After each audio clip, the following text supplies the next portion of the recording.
Maar vanwege wierjochting en ook de onheljende wien kan er van de man bij Starum net zield worden. De wedstrijdleiding bestuurt uit te wieken naar de Fluizen. Op de scootjes wordt alvast de Reven in het zeil zet. Voor u een mooie gelegenheid om te praten met IFKS-man van zowat het eerste oren, Tony Brundel. Nou, wat heel erg veranderd is gewoon de kwaliteit in het zeilen en het materiaal. Het is zo ontzettend verbeterd met beginjaren.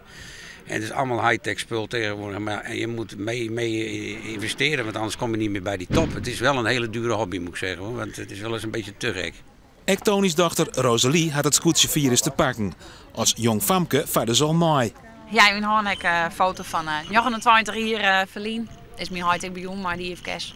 En toen weet ik nog iets popken. Ja. En ja. Toen bist je eigenlijk ik begonnen met die IFKS. Ja, de IFKS is voor u echt een familiegebeuren. Kijk, als de SKS is het voor u echt familieongelegenheid. Er wordt ook veel fanatiek en veel beter gezeild. Hè. Veel mensen allemaal. Het is gegroeid tot een echte wedstrijdklasse. Het was vroeger ook zo, maar het is nu echt fanatiek en up-to-date materiaal. Ja, maar als je alles laat staat tegen bij elkaar, dus moest gewoon nou alles telt. Nou, vroeger laat volle verder uit elkaar en nou moest er echt fossielen. Dus dat is het ik wel weer wat natuurlijk. De jubileumwedstrijd van Joert waard woensdag de Utentuus van Henk Rechts. Morgen zal er op een ijszield worden. Het hing het van het ware af dat bij Starum of op de Fluizen wezen zal.